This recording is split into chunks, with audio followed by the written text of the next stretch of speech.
Tem paragenética sadia?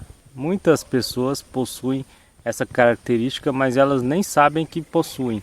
Ou seja, a parageneticologia é pouco pesquisada aqui na vida intrafísica.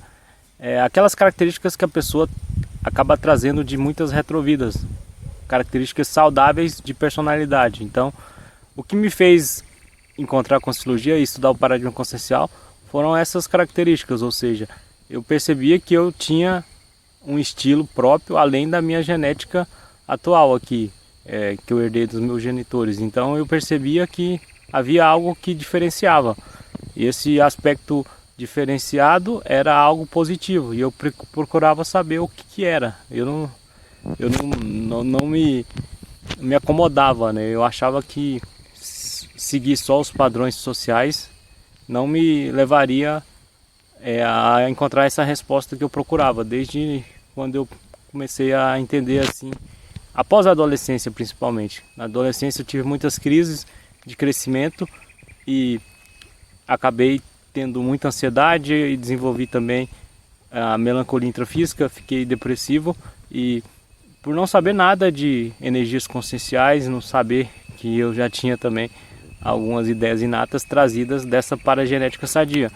E quando a pessoa tem a paragenética sadia, ela fica mais, tem convicção disso, ela começa a se manifestar de forma saudável aqui intrafisicamente. É claro que existirão aquelas pessoas que irão ficar com inveja, né? Vão falar que a pessoa está sendo egocêntrica, está usando o tal do ego espiritual e a vovozinha vai bem, como diria o professor Valdo. É porque quando a pessoa começa a trabalhar nesse processo consciencial espiritual de forma bem original, logicamente que irão surgir críticas. Agora, é claro que a pessoa tem que utilizar esse processo do ego de forma cosmoética, de forma evolutiva. E ao fazer isso, você pode utilizar o seu estilo e está tudo certo. Não quer dizer que você está querendo ser melhor do que os outros, está querendo aparecer com esse processo do estudo consciencial, que significa espiritual. Então, dá aquela bela banana technique para as pessoas que acham que você está utilizando o ego espiritual e continue fazendo algo visando ajudar o maior número de pessoas possíveis. Então, é isso que eu faço aqui nesse canal. As pessoas que me assistem é um público-alvo que já admite essas questões transcendentais, ou seja, as pessoas que me acompanham não são materialistas e não são fanáticas religiosas, elas estão ali nesse processo do equilíbrio, que todo mundo tem que começar a vibrar nesse processo da equilibriologia, para ficar equilibrado, não ficar não tão fanático nas questões religiosas e também não ficar tão cético nesses processos aí a respeito de experimentos parapsíquicos. Eu percebo que algumas pessoas têm conhecimento do paradigma consciencial, têm conhecimento dos fenômenos parapsíquicos, mas são desconfiadas, né? Aquela famosa pessoa que só acredita vendo. Eu já fui assim. A genética do meu pai é São Tomé, é muito teimoso, só acredito vendo. Então eu acabei ressomando, renascendo com um irmão bastante parapsíquico que me proporcionou algumas experiências bem fortes, impactoterápicas. Eu comecei a analisar primeiramente essas experiências mais fortes ali no meu lar. Então, ao fazer isso, eu comecei a entender que eu tinha uma paragenética sadia, porque eu comecei a sobrepujar a minha genética atual, que não é tão saudável. Tem alguns aspectos bons, mas não é tão positiva como a minha paragenética sadia.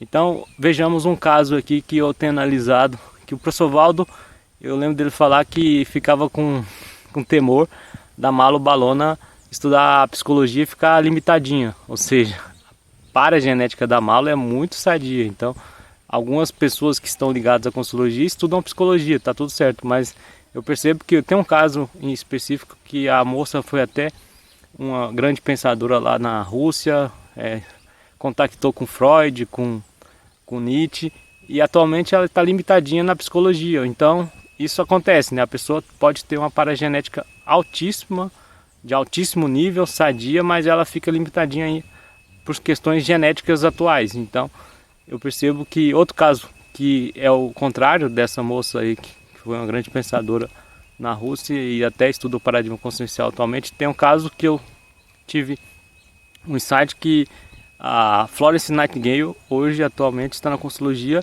tem uma paragenética sadia e contactou como se diz, contactou não, ressomou, renasceu, reencarnou com uma genética complicadinha, digamos assim. Tem até a síndrome da bipolaridade, mas mesmo assim ela superou as dificuldades da genética dela difícil com a paragenética dela sadia, porque ela foi a Florence Nightingale, já ajudou muitas pessoas e escreveu um livro chamado Síndrome do Impostor nessa vida. Primeiro escreveu o verbete, foi lá e escreveu agora o livro. Então, veja só, que caso mais específico de uma pessoa que tem uma paragenética sadia, ressomou, reencarnou, renasceu com uma genética um pouco complicadinha, mas conseguiu superar, sobrepujar esses aspectos negativos da genética dela complicada com o processo da paragenética sadia. Então vejamos dois casos aí bem interessantes, dois exemplos de paragenéticas sadias, mas a moça não está usando bem devido ao processo da genética dela difícil e a outra está usando muito bem. Então tudo é relativo nessa vida.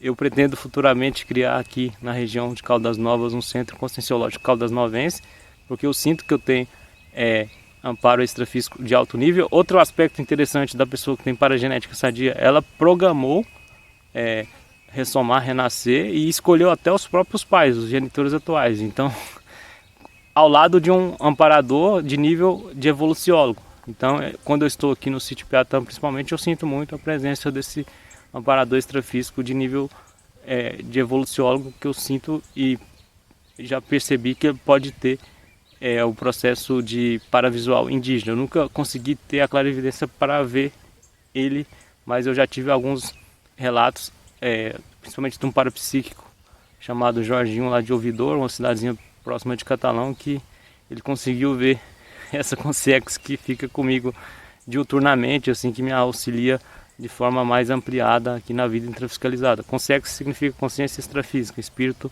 desencarnado. É um espírito desencarnado, uma consciência extrafísica tipo Tupã lá, da nossa amiga Mônica de Medeiros, que é uma grande parapsíquica, que acaba, ela é tão parapsíquica que acaba recebendo as consciências ali, a consciência extrafísica. Tem o Veludo, tem o Tupã, tem o Doutor Espanhol.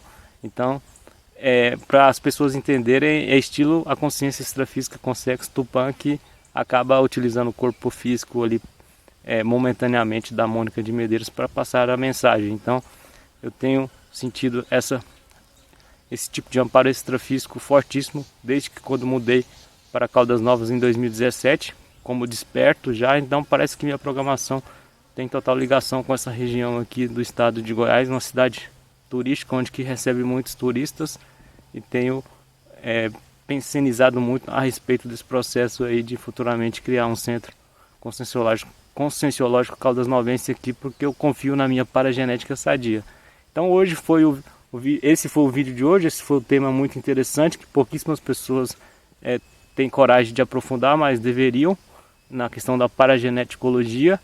E fica aí a dica, não admita nada do que eu estou dizendo aqui, pesquise, faça suas experiências pessoais, porque o que fez eu levar o paradigma consciencial a sério, a conscienciologia, foi o princípio da descrença. Quando eu escutei o princípio da descrença, eu falei, não, é isso aí, descrenciologia é tudo, não acredite de forma automática, tenha suas experiências únicas aí, e por meio delas você conseguirá alcançar um nível de reflexão interessante e um nível de cognição boa aí para tomar a decisão e admitir o que você experimentou. Até a próxima segunda e valeu!